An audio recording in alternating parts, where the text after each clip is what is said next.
జోగులాంబ గద్వాలలోని భీమ్ నగర్లో మట్టి ట్రాక్టర్ బీభత్సం సృష్టించింది. వేణుగోపాలస్వామి జాతర సందర్భంగా ఏర్పాటు చేసిన మిఠాయి దుకాణాలపైకి ట్రాక్టర్ దూసుకెళ్లింది. దీంతో దుకాణంలో నిద్రిస్తున్న సరోజ అనే మహిళకు తీవ్ర గాయాలు కాగా మరొకరికి స్వల్ప గాయాలు అయ్యాయి.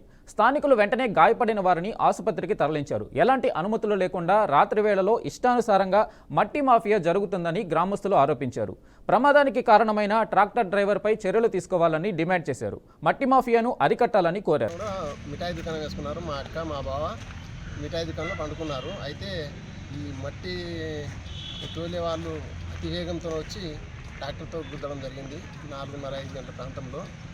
దానికి తగు చర్యలు తీసుకోవాలని మేము రెండోది, ఇక్కడ అసలు ఆ పిల్లానికి 18 సంవత్సరాలు కూడా లేవు, అసలు డ్రైవింగ్ లైసెన్స్ లేదు, తర్వాత వచ్చి ట్రాక్టర్కు నెంబర్ ప్లేట్ లేదు, విచ్చలవిడిగా రాత్రి రెయిన్బోలు కొడుతున్నారు. అది తగు చర్యలు తీసుకోవాలని గవర్నమెంట్ మట్టి పర్మిషన్ ఇవ్వలేదు. అయినా కానీ వాళ్ళు ఎలాగో మట్టి మాఫియా చెలరైపోతున్నారు. ఇటువంటివి అరికట్టాలని. తెల్లవారుజామున ట్రాక్టర్ వచ్చిందన్న మా అత్త మా అమ్మమ్మ ఇక్కడ పండుకున్నారు. మొరం వేసుకొని పోతుంటే ఇంకా అట్లా వెనక్కి వచ్చి గుద్దుకొని పోయినాను. అట్లా ముందర నుంచి ముందర పోయి మళ్ళీ వెనక్కి వచ్చినాడు. అలా మళ్ళీ ముందరికి పోయి మళ్ళీ వెనక్కి వచ్చి ఎక్కించుకున్నాడు. ఆపు అంటే కూడా ఆపుతలేడు అంటారు ఆ పిల్లోడు. మా అత్తకి సీరియస్ ఉంది, కన్నులు తోలుకొని పోయినారు.